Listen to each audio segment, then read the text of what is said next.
মায়ের বয়স মাত্র ১৩ বছর আর তার কোলে মাত্র ৭ মাসের বাচ্চা।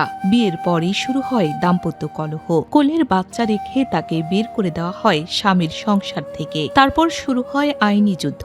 দীর্ঘ আইনি প্রক্রিয়া শেষে আদালতের নির্দেশে আদরের ধন সন্তানকে ফেরত পেলেন মা অনামিকা আক্তার জয়ী। সারাদিন সুজি হয়তো বুকের দুধ পর্যন্ত খাওয়াইতে পারতাম না আমি আমার ছেলের। গল্প এখানেই শেষ নয়। যে সন্তানের জন্য আদালতের দ্বারস্থ হতে হয়েছে জয়ীকে, সে জয়ী নিজেও এখনো একজন অপ্রাপ্তবয়স্ক। যে বয়সে একজন কিশোরীর থাকার কথা স্কুলের বেঞ্চে, স্বপ্ন দেখার কথা ভবিষ্যৎ নিয়ে, সেই বয়সেই তাকে লড়তে হয়েছে নিজের সন্তানের অধিকার ফিরে পাওয়ার জন্য। ওর মা নিয়ে গেছিল আমার ছেলেকে আমার কাছ থেকে, আমার বুকের কাছ থেকে। একটা মা কিভাবে পাবে একটা বাচ্চা এরকম নিয়ে যেতে তার মার কাছ থেকে?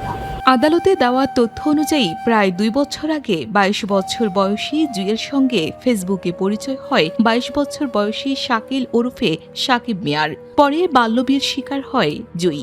চলতি বছরের শুরুতে জন্ম নেয় তাদের এক পুত্র সন্তান। কিন্তু সন্তানের জন্মের কয়েক মাসের মধ্যেই চরমে পৌঁছায় দাম্পত্য কলহ। অভিযোগ রয়েছে চলতি বছরের মে মাসে কোলের সন্তানকে নিজেদের কাছে রেখে জয়ীকে বাড়ি থেকে বের করে দেন স্বামী ও শাশুড়ি। সন্তানকে ফিরে পেতে একের পর এক চেষ্টা করেও ব্যর্থ হন তিনি।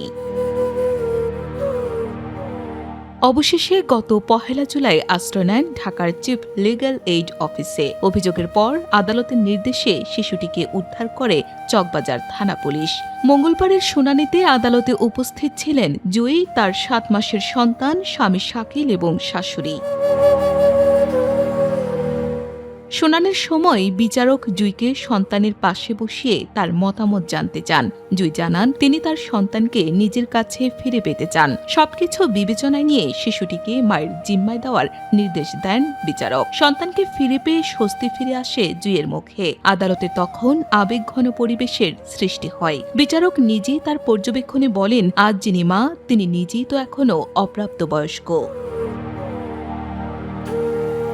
তবে আদালত জানিয়েছে এটি মামলার চূড়ান্ত নিষ্পত্তি নয়। আগামী মঙ্গলবার আবারও হবে শুনানি। এই ঘটনা শুধু একজন কিশোরী মায়ের ব্যক্তিগত সংগ্রামের গল্প নয়, এটি আমাদের সমাজের ভয়াবহ বাস্তবতা। অপ্রাপ্তবয়স্কদের সামাজিক যোগাযোগ মাধ্যম ভিত্তিক সম্পর্কের ঝুঁকি এবং পারিবারিক বিরোধে সবচেয়ে বেশি ক্ষতিগ্রস্ত হয়ে পড়া শিশুদের ভবিষ্যতের প্রশ্ন সামনে নিয়ে এসেছে।